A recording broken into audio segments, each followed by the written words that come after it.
Welcome to EPG Pathshala. I am Dr. Alice Sampson, Assistant Professor at Nalsar University of Law. This paper is African and Caribbean Writing. The module today will give an introduction to Caribbean and African prose. Before beginning, let us look at an overview of the module. The lesson will introduce some of the key authors who have attempted to theorize literary production from the African and Caribbean world. The aim of the lesson is to provide an overarching survey of the prose produced in English from African and Caribbean and deal in detail with the works of a few authors and discuss their chief concepts. Module 1, Introduction to African Prose. Africa, the world's second largest continent, enjoys diverse topography and is inhabited by thousands of tribes. Since the turn of the 16th century, various European countries, including Portugal, Spain, Holland, France, and England, vied with one another to colonize various parts of Africa. In the 19th century, the new imperialist powers, including Prussia, Germany, Italy, and United States, vied to establish colonies in Africa. Though Africa, like most parts of the Third World, was a victim of colonialism, it is no exaggeration to say that the most heinous crimes of colonialism were committed in Africa. The colonial powers subjected the local population to violent subjugation, used coercive modes to traffic millions of humans as slaves, completely ravaged the human and natural resources on the continent, and systematically tried to eliminate the cultural diversity of the continent. As the new imperialist powers sought more territory in Africa, the continent witnessed several bloody battles. To avert wars amongst themselves, the European powers, under the chairmanship of the German Otto von Bismarck, met in Berlin in 1884 and 1885. The fallout of the conference was that the European powers, seeking to end the territorial wars in Africa, agreed to divide the continent among themselves. In their efforts to reach a consensus, Europeans disregarded the fact that Africa was a land of immense cultural diversity, where several tribes existed either as independent or as autonomous political entities. Such a political arrangement between the European nations, besides aiding the rampant exploitation of natural resources in Africa, also disallowed the growth of nationalism in the colonies. Unlike the other parts of the world, the anti-colonial struggles that were waged in Africa did not create strong waves of nationalism. This was due to the fact that African countries were inhabited by diverse tribes which often fought with each other. In many cases, a tribe was divided among different countries.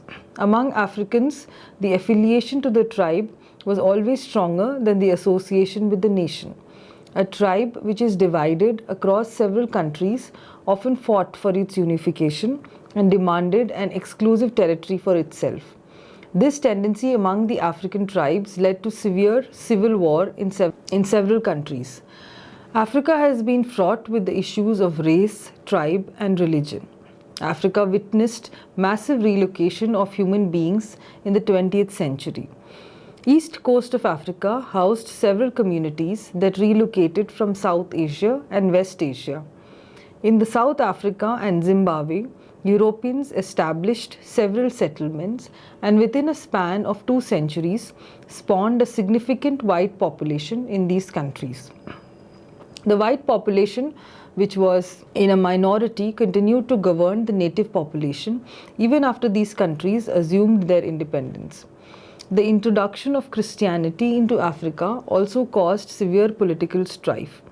Though the European powers introduced several modern institutions in Africa, including the transport system, health clinics, systems of judiciary, governance and educational system, mechanized road transport systems, each of which without doubt aided the imperial mission, these modern institutions in every nation state of post-colonial Africa were hijacked by the elite and were used to subjugate the rest. Often these institutions conflicted with the existing modes of life. Western institutions such as schools, colleges, and courts and the government were often viewed as intrusive instruments, even as both the colonial and post-colonial administrations privileged them over conventional forms of tribal life. The Western epistemologies subdued the oral, memory-based knowledge systems of Africa. The colonial rulers and the elites among the natives very frequently assumed that the majority of the population is intellectually incapable of comprehending modernity or utilizing these institutions well. English literature produced in Africa discusses the themes listed above. Several African writers attempted writing novels in English in the 20th century. These include Alan Paton, Chinua Achebe, Bessie Head, Nadim Gorderman, M.G. Vasanji, Nuruddin Farah, J.M. Coetzee, and Wole Soyinka. These writers used their novels, short stories, and poems to explore the question of Africa. Chinua Achebe's Things Fall Apart was the first novel written by a native African author to win international acclaim. Soon, several writers from Africa, including writers who wrote essays contextualizing the literary production in Africa, followed Achebe. Most of the prominent critics from Africa, inspired by the theories of Marxism and post-colonialism, began to offer an alternate critique on the African condition, its history, and its future. The prominent among these critics were Chinua Achebe, Ngugi wa Thiong'o, Simon Gikandi, Neil Lazarus, and Achille Mbembe.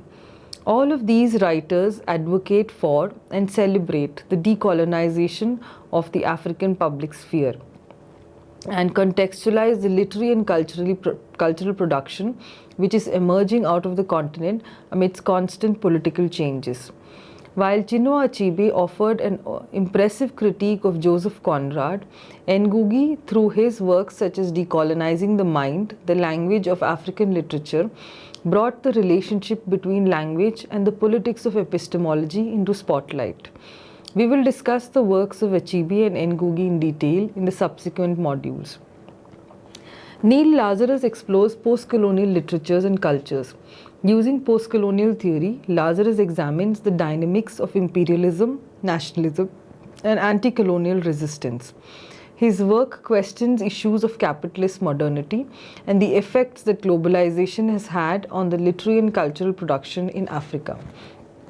Lazarus has explored these topics and issues in works like Resistance in Post-Colonial African Fiction, published in 1990, Nationalism and Cultural Practice in the Post-Colonial World, published in 1999, Marxism, Modernity and Post-Colonial Studies, published in 2002, The Cambridge Companion to Post-Colonial Literary Studies, published in 2004, and The Post-Colonial Unconscious, published in 2011.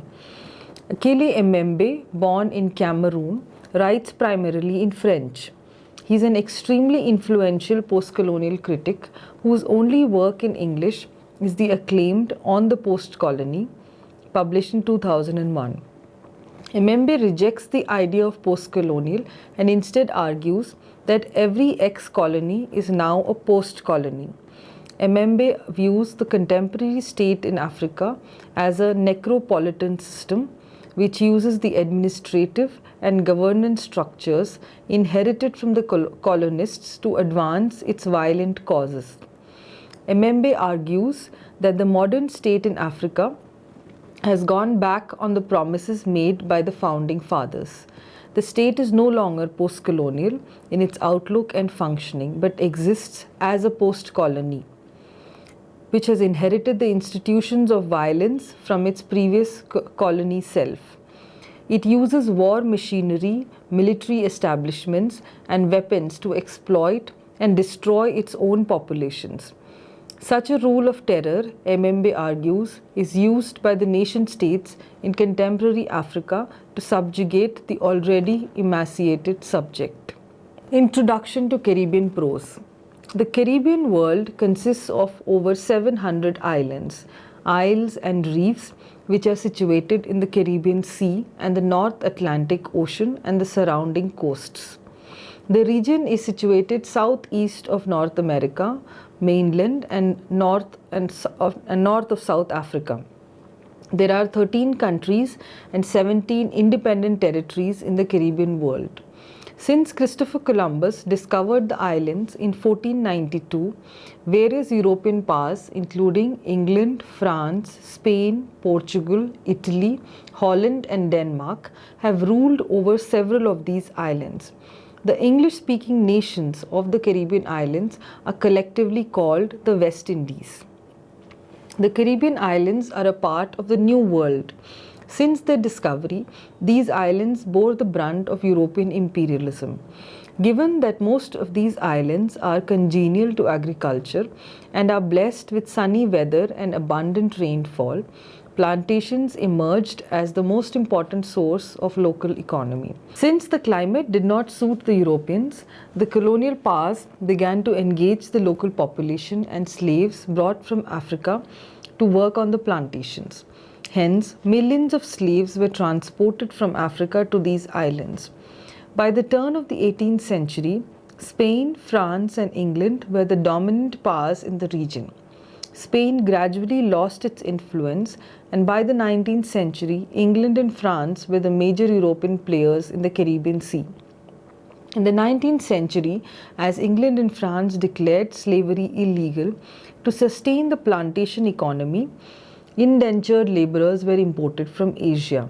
However, by then a huge population of African blacks began to see themselves as the residents of the islands. By the turn of the 20th century, several populations of Africa, South Asian, Chinese, and native tribes inhabited the region. Due to colonialism, European modes of education, transport, economy, administration, and healthcare were introduced into these islands. English, Spanish, and French were used as the official languages on these islands. Since the dawn of the 20th century, several authors, essayists, and poets have emerged from the Caribbean region. These include C.L.R. James, Errol John, V.S. Naipaul, Derek Walcott, George Lamming, Jean Rhys, Edward Brathwaite, and Jamaica Kincaid. From the Francophone, French-speaking Caribbean, Aimé Césaire, Edward Glissant, and Frantz Fanon emerged as formidable intellectuals. Most of the novelists and poets from the Caribbean region also doubled up as theorists who evaluated and contextualized the work of their peers. Their work offers a critique of the political economy, histories, and the decolonization of the islands. Some of the popular theorists from the Caribbean islands that I suggest you look up from the Anglophone Caribbean include C.L.R. James, Gordon Rohlehr, Edward Brathwaite, V.S. Naipaul, Derek Walcott, George Lamming, Kenneth Ramchand, Paul Gilroy. Likewise, from the Francophone nations, please look up the works of Aimé Césaire, Edward Glissant, and Frantz Fanon. In the subsequent modules, we will look up the works of C.L.R. James and Kenneth Ramchand, Gordon Rohlehr, and Paul Gilroy in some detail. Introduction to Chinua Achebe's essay. Chinua Achebe, besides being rated the best African novelist, is also one of the most highly regarded literary critics of the 20th century. In a career spanning over 5 decades, Achebe authored several essays which touched upon various pertinent issues. These essays, besides throwing light on the checkered history of Africa, explain the effects that dynamics of race, class, and religion have had within several nations of Africa. As we have read earlier, Achebe is a prolific writer and has written extensively on diverse issues. However, for the sake of representation, we have chosen the anthology Hopes and Impediments, Selected Essays, 1965 to 1987. It is one of the best works to come out of Africa. Through these essays, Achebe argues against generalizing Africans into a monolithic culture. For Achebe, Africa is not to be used as a simple metaphor. In the opening essay of the anthology, which is widely acclaimed, An Image of Africa, Racism in Conrad's Heart of Darkness, Achebe critiques both Joseph Conrad and his Western reader. Till the middle of the 20th century, Joseph Conrad's novel Heart of Darkness was regarded as a masterpiece, and Conrad was considered to have been sympathetic to the African cause. Achebe demonstrates Conrad's builds on the imperialist visions of Africa and creates a xenophobic image of Africa. He also discusses several notable authors and shares his opinion on the role of writers and writing in cultures. In a contemporary review, Chris Dunton argued the essays in this book remind us how tough-minded, how properly insistent Achebe can be in exposing false and demeaning ideas about Africa and its culture. Through the 15 essays included in the anthology, Achebe discusses several causes, including the problem that came up as the North-South engage, impediments to dialogue between North and South, and the role of the novelist in the Third World in the essays such as The Novelist as Teacher and The Writer and His Community. The essay The Novelist as Teacher consists of two parts. In the first part, Achebe argues that the work of art exists in relation to its readers. Drawing on his personal experience, Achebe lists out the functions of authors in society. He states that unlike the European authors, African writers need to write for African readership and argue that they need to be organic and also function as a guide and teacher to their readers. Achebe also throws light on the culture of Africa and contextualized contemporary writing emerging from the continent. Through articles such as The Igbo World and Its Art, Thoughts on the African Novel, Achebe brings to foreground the facts that art of Igbo population closely reflects the lives and beliefs of the people. Since the Igbo population and its culture are non-permanent and are always in motion, the art reflects the same. He transcribes Igbo words. The theme of universalism versus parochialism is a recurrent theme in most of Achebe's writing. For instance, in the essay Thoughts on the African Novel, Achebe argues that the idea that the African novel has to be about Africa. He says that such an assumption poses a pretty serious restriction on the author and the reader. For Achebe, Africa does not exist as a geographical expression alone, but is also a metaphysical landscape. Based on its complex history, Achebe argues that the African literature can represent the view of the world and perceives the whole world from its particular perspective. Introduction to Ngugi wa Thiong'o. Ngugi wa Thiong'o emerged as one of the most influential post-colonial voices from Africa, like Achebe. He is a public intellectual and his works deal with diverse issues. We will discuss wa Thiong'o's Decolonizing the Mind, the Politics of Language in African Literature in this lesson. It is a collection of non-fiction essays which discusses issues such as language, ideology, national culture, history and identity, and its publication established wa Thiong'o as one of the most prominent theorists on issues such as language debates. Ngugi melds autobiography, post-colonial theory, pedagogy, African history and literary criticism to effectively articulate his ideas on language, culture, memory and politics. He dedicates decolonizing the mind to those who write in the African languages and vernaculars across, and to those who over the years have maintained the dignity of the literature, culture, philosophy and other treasures carried by African languages. For Ngugi, the role of language goes beyond communicating thought. It is the essence of the human being and acts as a repository of thought and history. It is the medium of memories and provides the link between space and time and is the basis of African dreams. Ngugi was vocal against the imposition of European languages and as a protest began to write in the vernacular. His mode was not a reaction against Anglicization but aimed at resurrecting the African soul from centuries of slavery and colonialism.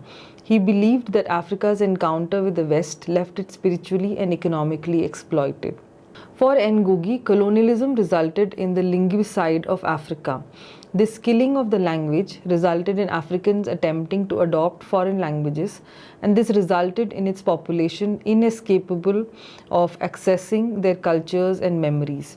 Ngugi calls this phenomenon a death wish that occurs in societies that have never fully acknowledged their loss, like a trauma victim who resorts to drugs to kill the pain. It should not be thought that Ngugi is for the exclusive promotion of the vernacular languages. He is a votary of multilingual societies and believes that there are better places to deal with the complexities of the world. He urges that parents, schools, and societies need to encourage the use of vernacular languages among the younger generation, even as they are exposed to foreign languages. His work is relevant today and has influenced a whole generation of post-colonial thinkers. It has ramifications in spheres besides literature and theory, and is widely used by political activists to create inclusive, pluralistic, and tolerant cultures. Introduction to the ideas of C.L.R. James and Kenneth Ramchand. In this module, we will examine the writing of C.L.R. James and Kenneth Ramchand. Cyril Lionel Robert James was popularly called C.L.R. James, and he was the first noted essayist in English to have emerged from the Caribbean region. C.L.R. James, a leading theorist of decolonization in 20th century, is in many ways a precursor of some of the Caribbean's best-known literateurs, including Aimé Ferdinand, David Césaire, Frantz Fanon, and Edward Glissant. However, Césaire, Glissant, and Fanon wrote in French. Though James, a first-rate writer, has authored texts on diverse issues ranging from the history of the islands, called Black Jacobians, cricket, the acclaimed Beyond a Boundary, Governance, Every Cook Can Govern, and several treatises on Marxism and decolonization. I suggest that you read Fanon's influential works such as Black Skins, White Masks, A Dying Colonialism, and The Wretched of the Earth. The ideas that Fanon propounded in these works resonate across the world.